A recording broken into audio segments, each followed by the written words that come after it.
Hey gang, we're in here. Welcome on back to the Cade in another episode of Suckerpunch Sunday, where we do a deep dive into a classic fighting or fighting platform-based game from the 3rd, 4th, 5th, and 6th generation. And for this week, we're gonna go back, geez, now a good 20 years, 25 years now, from, if I double check the math on it, to 2000, 2001, and we're going to play a game that was released on the Sega Dreamcast, and it's actually a sequel to a game that was released only in the arcades and then was later ported to the PlayStation 1 in 1998. We're going to play a game called Project Justice. Now what this is it's a sequel to a game called Rival Schools United by Fate. Why we're playing the sequel is because it was easier for me to find a copy of this game than it was for me to find a copy of Rival Schools. At some point I will be able to track it down and I will be able to find it, and we will probably give it a go on this series. But it was one of the first games that I can recall seeing where it took the 3D fighting game concept and adapted it into the more well-known, well-established high school drama type of format that is prevalent in a lot of manga and a lot of anime, both back then and now. It was released in Japan in arcades in 2000. It was released to North American arcades in March of 2001 and came out on the Dreamcast around the same time, respectively, in both of those years. It is scheduled to be reissued as part of the Capcom Fighting 2 collection on the Switch, the PS4, the Xbox One, and Windows in a couple of months, which is another reason why I wanted to be able to try this game out, because I wanted to see, for as much stuff as I did playing the Dreamcast, and obviously you've been tuning in for Sports Saturday, you've been seeing me play the Dreamcast a lot on Sega Sports NFL 2K2. There was a lot more stuff that was available on the console than just your standard sports fare. So we're going to do story mode. And as you see, it's all broken down by different locations on this map. So I'm just going to pick one and we're going to go from here. So it's been 1 year since Hyo Iwamano took control of Justice High in an effort to eventually rule Japan. Boy, he's got lofty ambitions. Life has returned to normal for everyone and people have forgotten his evil schemes.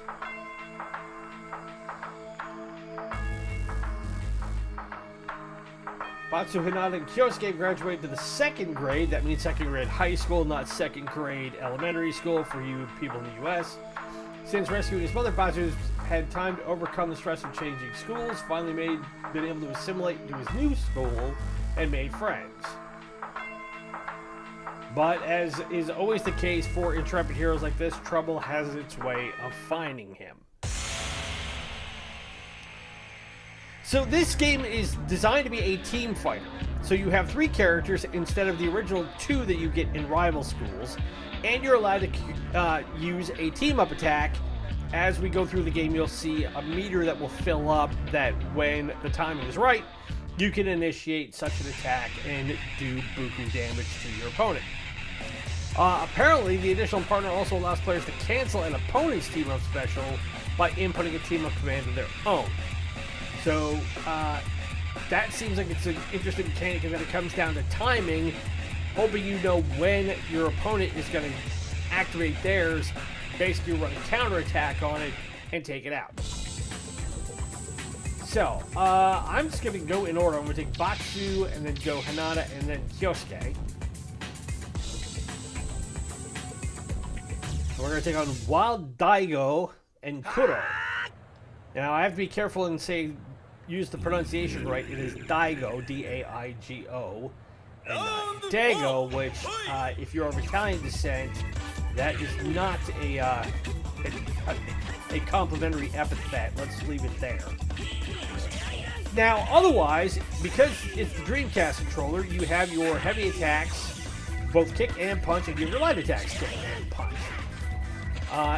The joystick allows you to be able to jump up. You can do mid-air attacks. You can do full jump attacks. And the thing I noticed right away is the dynamics of the graphics. Like, the depth of field on this is really, really strong, and I do like... Wow, that was quick. I wasn't even paying attention to how much I was kicking Daigo's butt. The color variation Now, granted, we're in a stadium, and I'm going to go ahead and change this up. So after the end of each fight, if I wanted to, I could change it around, and I could have different... Ow. Have a different member of the team take this on.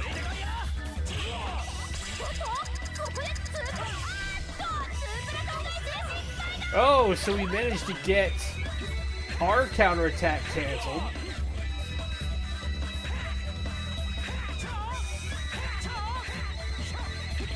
That was interesting seeing how that worked. But that brings up an interesting quirk to a game like this, that if you know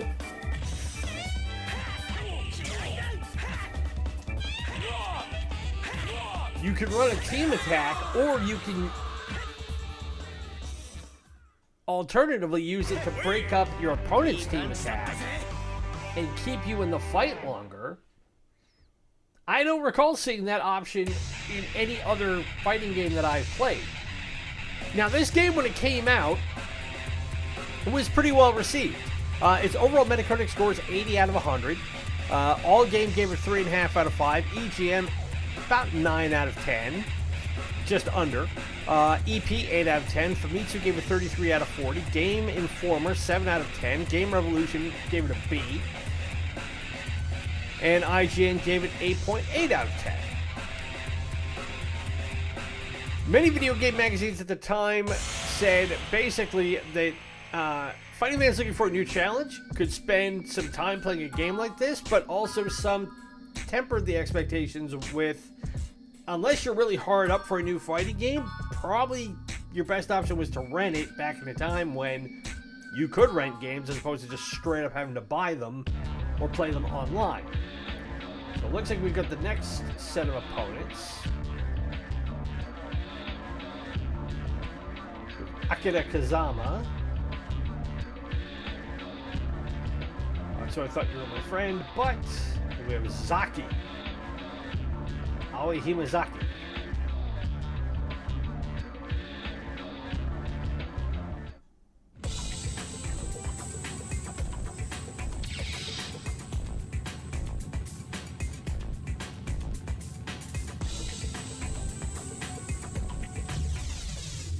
Alright, so it'll be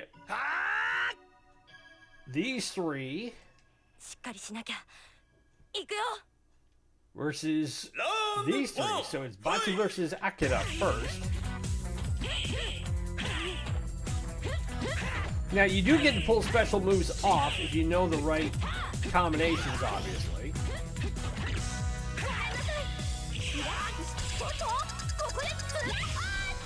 Oh, that time we didn't get it to work.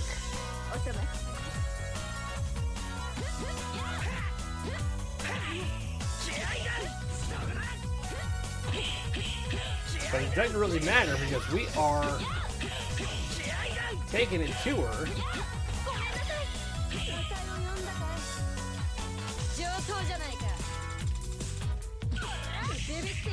Except now we're getting stomped on.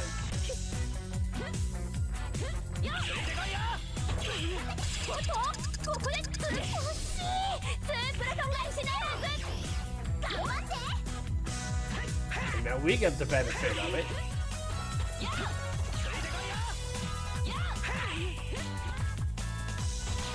So basically, if you hit the combination of the punch or kick button, that can activate your special attacks, depending on what's on the meter. The backspin kick worked, and we just got through that fight. So I'm going to switch it up, and I'm going to put Kyosuke in and see what he can do. So now it's Kyosuke versus Zaki. First thing I noticed about Kyosuke is very lanky. His attacks are a lot slower than Batu's. Ooh, and she's got a chain. Not cool.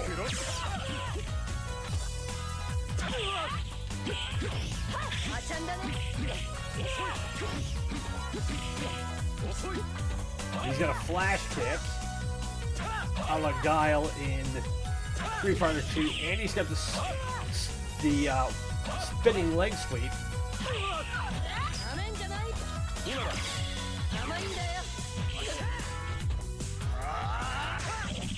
Ooh, that worked.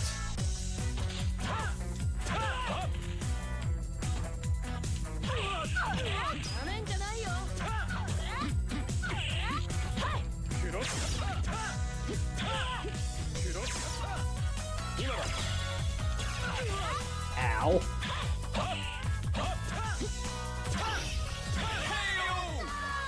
The double backspin kick put her away, but that was another close fight.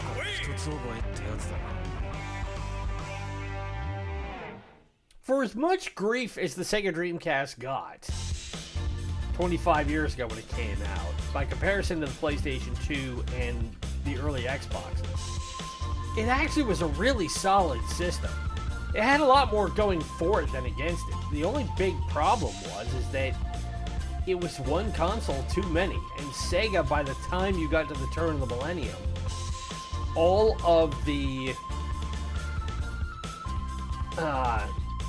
the capital it had built up during the console wars of the 90s between them and Nintendo, it had all been muscled aside in favor of Sony and Microsoft. I mean, even Nintendo at that stage was on the back foot.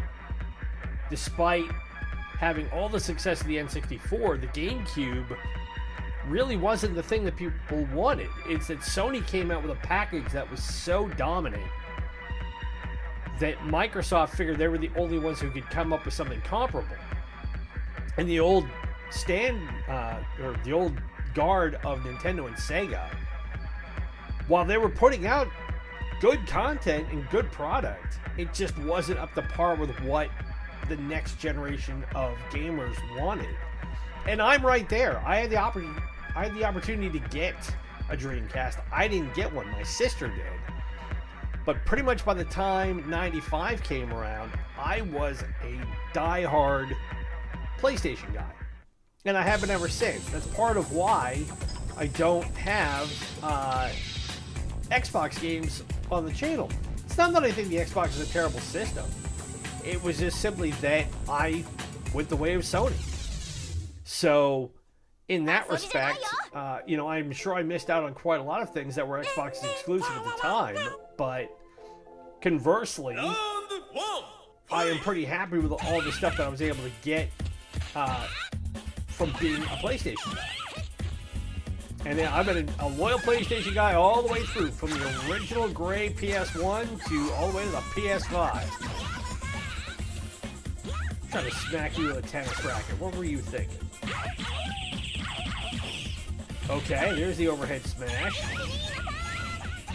You get the flaming kick. You get it again. Being able to execute special moves is actually not that hard.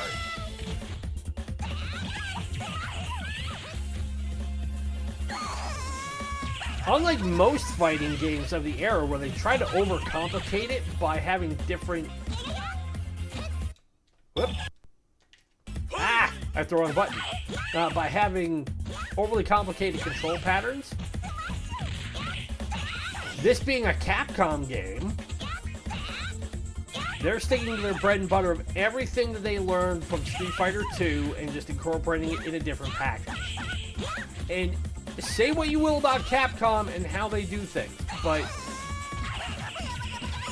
this falls very much under the model of if it ain't broke, don't fix it. And I have to respect Capcom for having the presence of mind to not do that. Of not thinking they have to, with every new game and every new iteration, reinventing the wheel from what they had absolutely perfected with Street Fighter 2.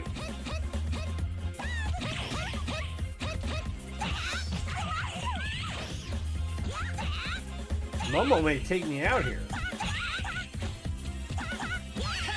Ooh, and she got me with the lob. I'm old enough to remember a guy who was a wrestling manager back, if that was a thing, in WWE wrestling. Of course, we have the gratuitous fan shot here.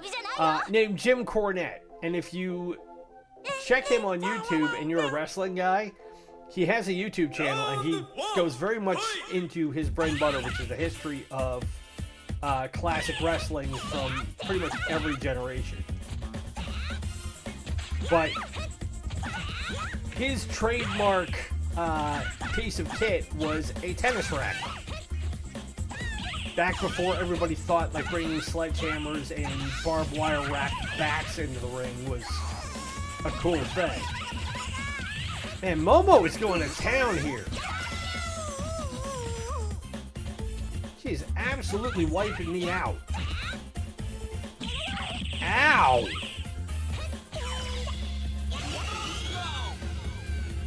And she didn't even have to use the team-up technique to put me away. Alright, I think I need to bring Batsu back for this one, because this little girl needs to be put in her place.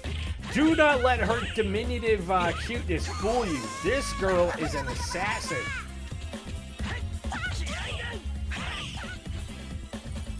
She is an absolute stone-cold killer.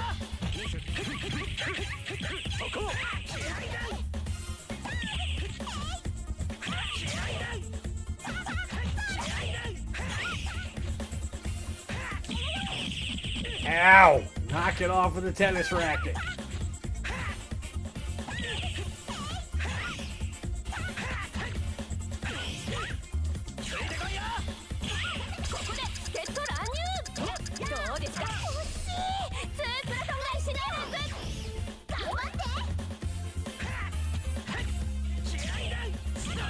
There we go. Sheesh. You don't think that sort of thing is going to be that difficult. Now we have to fight Yurika and her enchanted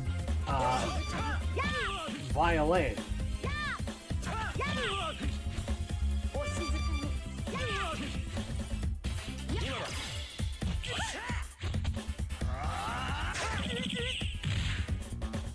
We pulled off the team attack. That didn't hurt. Getting skewed with a bow, that hurts.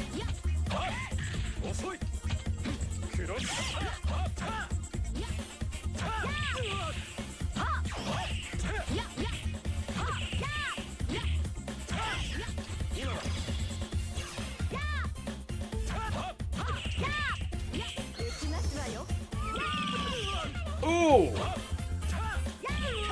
And down we go in a spinning heap. So Momo and Yurika just absolutely wiped the amusement park with us. Round one, fight!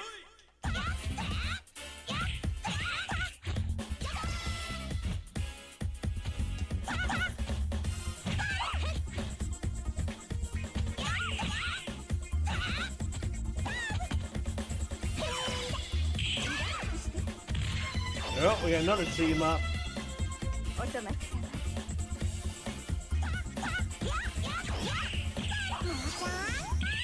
And this would obviously not be a Capcom game or a Japanese high school game without a little bit of gratuitous fan service from the upskirt shot.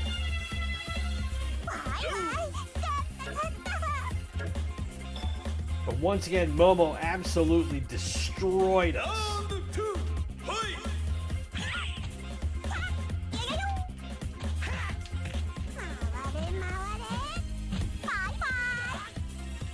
And she grabbed me and spun me around like I was a slab of meat.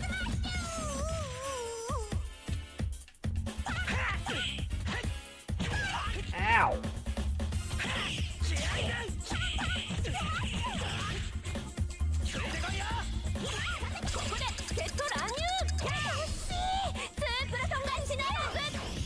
They managed to stop their team-up attack. But she's still going to town on us. Uh-oh!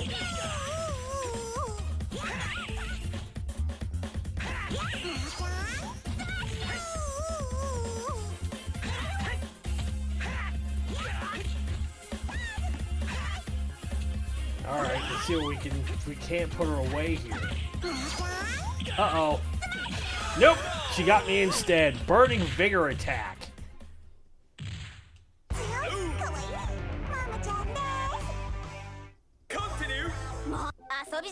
So we're at 20 minutes. We'll try one more time.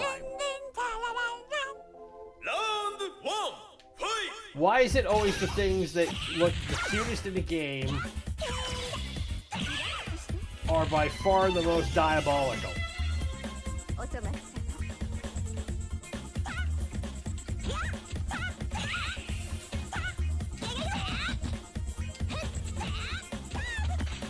So if you hit both kick buttons at the same time, you can kind of do a sidestep.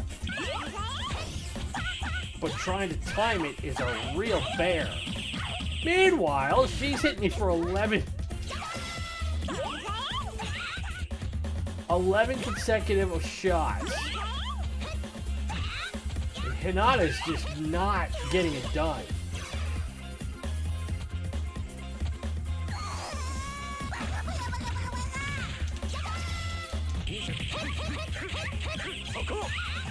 There we go. Still hits me with the tennis racket. Quit it. I don't know what I hate more, her forehand or her backhand.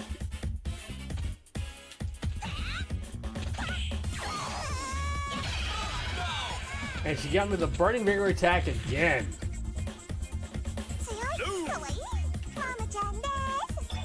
Alright, let's try Kyosuke on her. Round 2, fight! See if he can use his reach at all.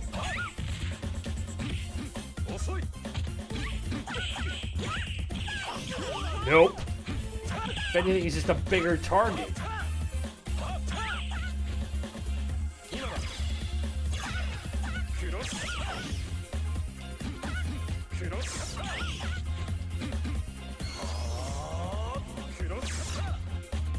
Well, we finally pulled a Burning Vigor attack off and it didn't do anything.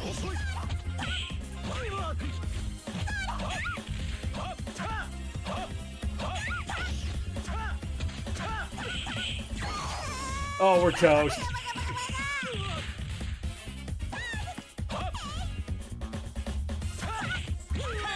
Goodbye. All right, we're at 22 and a half minutes, 23 minutes. I think we'll call it good here.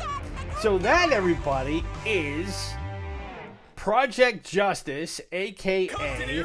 Project Justice Rival Schools 2, also known in Japan as Moero Justice Gakuken, from 2000 by Capcom for the Dreamcast. First things first, is it a good game? Well, let's take this in a couple of different ways. Mechanically, yeah, it's a good game. You know, like most fighting games, if I get more into the weeds on how the subtleties and not so subtleties of controls work, understand how the different attacks go, unlock all that stuff, then obviously my enjoyment of the game is going to go that much higher. Visually, though, the graphics are really strong. I like the color. I like the 2.5 to 3D depth of field you get on it. I mean, looking just at this, you see a whole lot in the background that you wouldn't normally expect to see in a fighting game.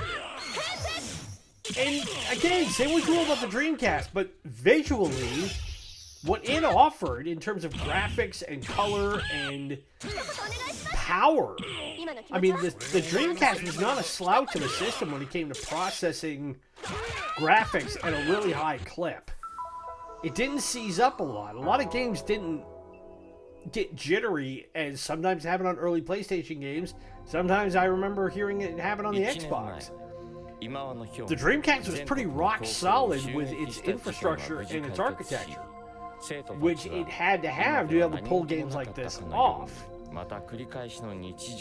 The team-up dynamic is interesting.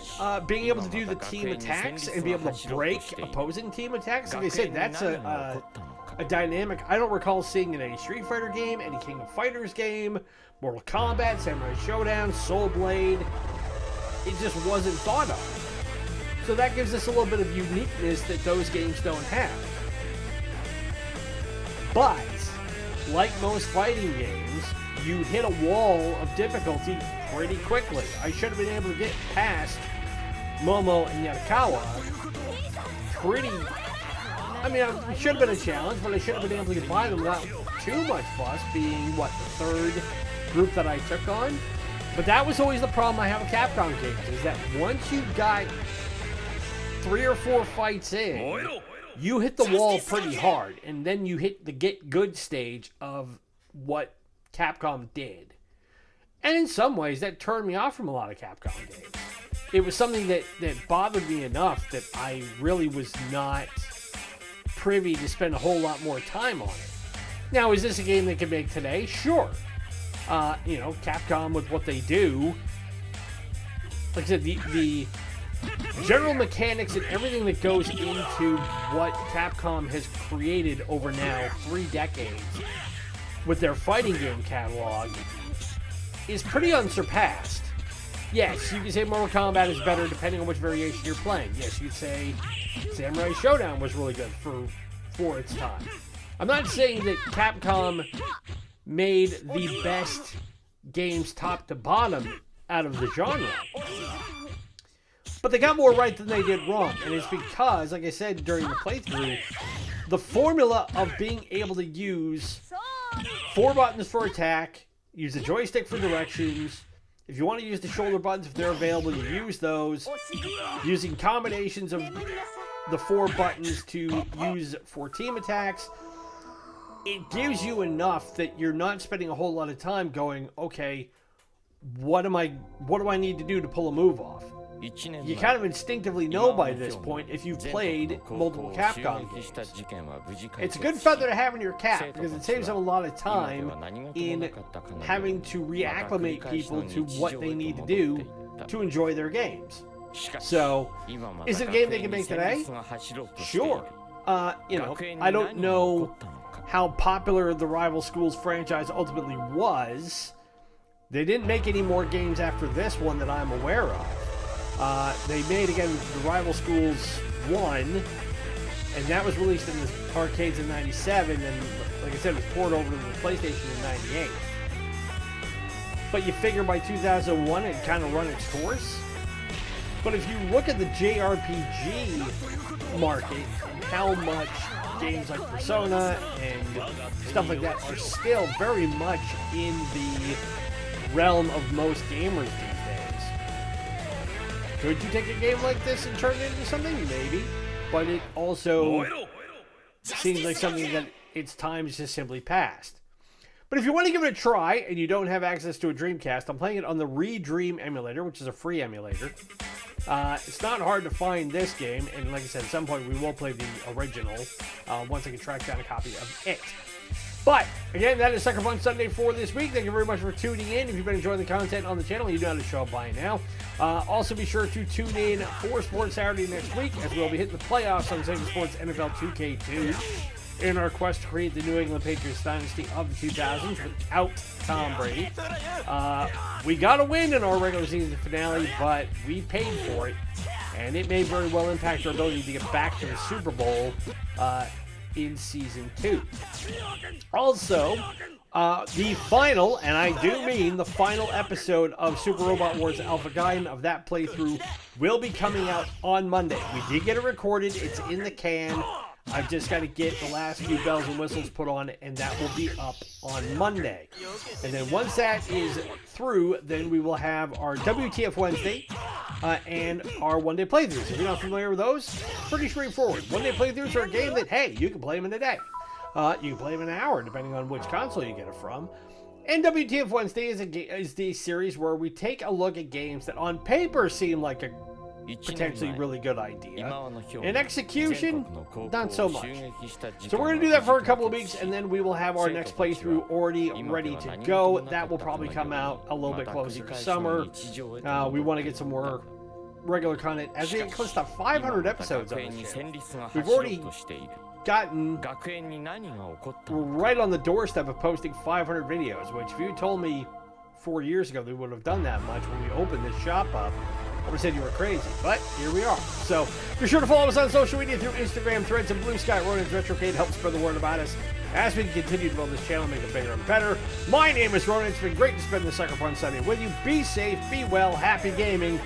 We'll talk to you tomorrow for the grand finale, and we do mean it this time, of Super Robot Wars Alpha Guide. Bye.